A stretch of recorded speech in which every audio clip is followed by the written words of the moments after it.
First of all, I want to thank the representatives and I want to thank this esteemed group for putting this meeting together. I don't know if you appreciate quite how monumental it is, frankly.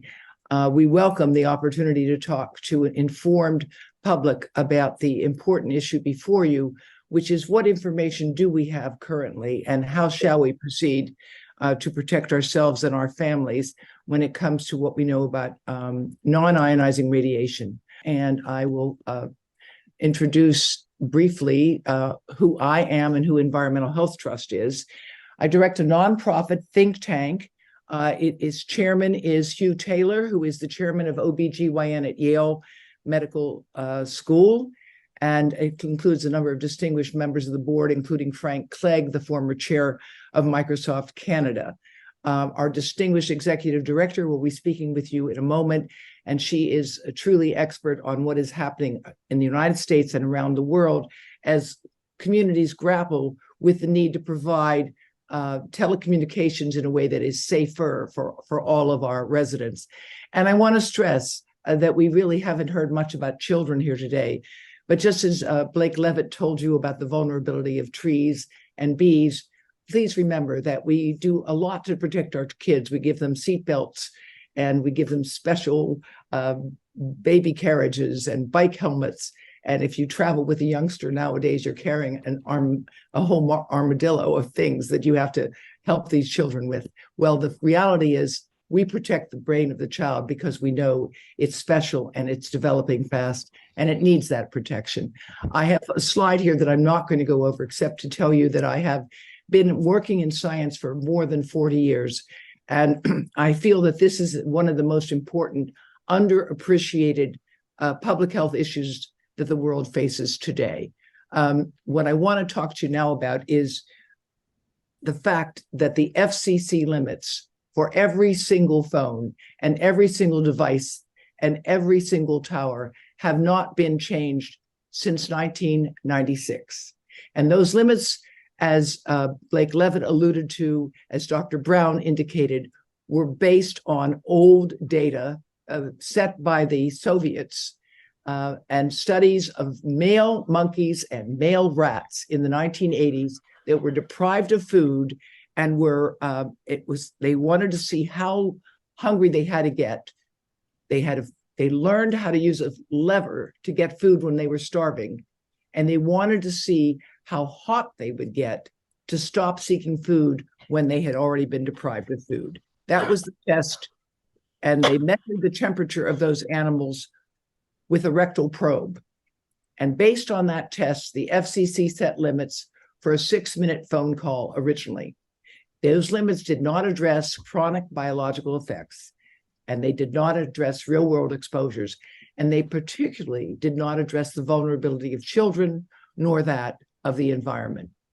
Now, the DC Court of Appeals actually heard our case when we sued the FCC saying, how can you tell us that standards that were then 25 years old are relevant to current technology? And the US Court of Appeals, the District of Columbia, determined that we were correct and ruled that the FCC's policies on standards for testing phones and other devices were, quote, arbitrary and capricious, and that the testing procedures, particularly as they relate to children and long-term exposures, were a, quote, complete failure. And that's a quote from the court decision. I share with you the fact that the court found that the FCC had failed to provide evidence of properly examining long-term exposure, children's vulnerability, the testimony of people injured by radiation sickness, and impacts to the developing brain and reproductive system. Now, I share this with you because the judge at the beginning may not have been aware of this decision. The fact is, the hands of localities are not tied in knots, and there are options, as you will hear from Theodore Scorado, and you will hear from Mr. Sandry, who is an attorney who formerly lived and worked in Stanford and can tell you what the story is about what's going on with regulation today. There's no question that we evolved as part of the electromagnetic spectrum, but the levels of exposure today are literally trillions of trillions times more than they were when life first evolved. And I want to make sure you understand this. Right now, you, if you wanted to, as a municipality, cannot purchase insurance to protect you from damages that might occur from towers that you could build or any other wireless exposures that might be created. Since 1997, Lloyd's of London has refused to cover any health damages from electromagnetic fields. And in 2019, before the pandemic, Swiss Re had a private consulting group advise it, and they declared that 5G was off the leash and uninsurable, the same category that was once occupied by asbestos.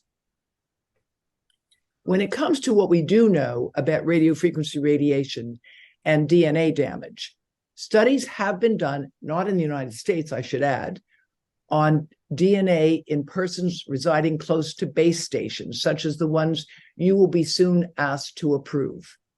And those base stations, it was found that they had a control group of people who lived more than 300 meters away, approximately 1,300 feet, and those who lived within 80 meters, meaning approximately 250 feet.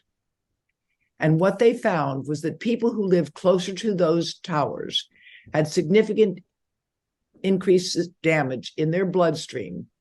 I want to stress, this is not a survey asking people whether they had headaches. This was an actual demonstration of blood effects. And there were a number of biochemical markers in the blood that were found to be elevated, consistent with what we call degenerative processes, inflammatory processes, the same kinds of things that are thought to be precursors to cancer, including DNA damage. The majority of research on cell phone radiation has in fact shown damage from that frequencies that we study. Radio frequency radiation increases oxidative effects. Free radicals are formed, and these can have been associated with a whole host of genetic and neurological damage. And these studies this was a publication in the Journal of the American Medical Association that confirmed that the majority of research in this field does find positive effects. This is one study that was done modeling what 5G exposures will be if this was Austin, Texas. The map on your left here with the green and red shows you what the current exposure is with the LTE network. And that involves towers that are located generally tall on buildings and away from people. That is what they're supposed to be located. If 5G were to be implemented in Austin, you see on the right with all of the red, the indication of how much greater the exposure will be. And based on this study, which was published by the IEEE, which is the Professional Electrical Engineers, this study said that 5G mobile networks cannot yet be classified as safe. And that study was among many that was ignored by the FCC. If you look at this imaging here, this is the virtual family, which is used in medicine today to set standards for surgery and for testing of devices. You can see by the greater absorption of the yellow and red in the child, a child will absorb much more radiation than an adult.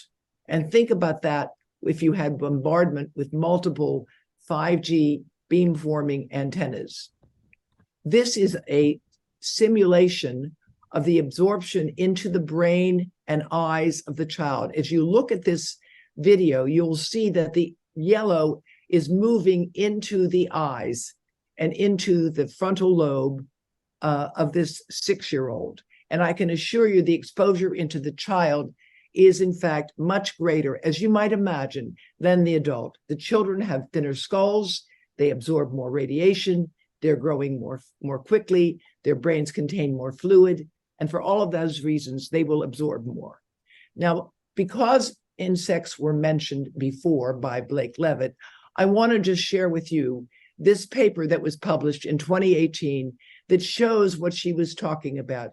On the far right side, you see the far greater absorption into the body of the honeybee with the higher frequencies. And this frequency in the middle and the left are the frequencies to the right, rather, the frequencies that will be involved with 5G.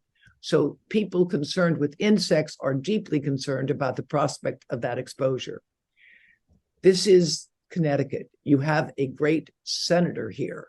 And I will leave you this quote from Senator Blumenthal from 2019, where he said, "I believe the American people deserve to know what the health effects are. We are flying blind here."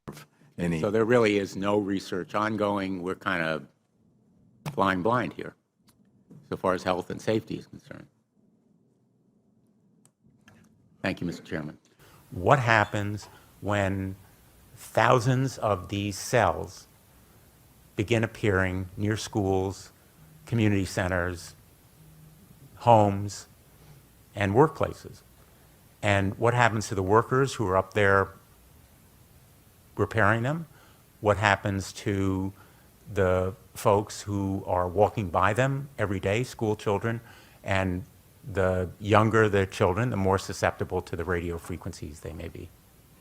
And we echo that view. And now I would conclude, if I may, with this. This is an image from 1994 when the 7 CEOs of the largest American tobacco companies swore before Congress that there was no evidence linking tobacco with poor health. And now I want you to see this scene that I'm going to show you, hopefully, from a movie that was shown in 2004 called "Thank You for Smoking." So be straight with me. Is it true? It could be. No, Well, come very, on. very There's no few scientific cases. proof There at was all. an It's unfortunate really a incident out in complicated Iowa. situation. Look, gentlemen, practice these words in front of the mirror.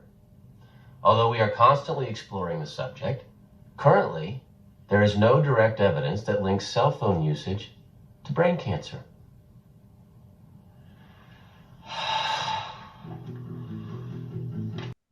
Now, I'm a brain cancer epidemiologist, it so happens, and a toxicologist.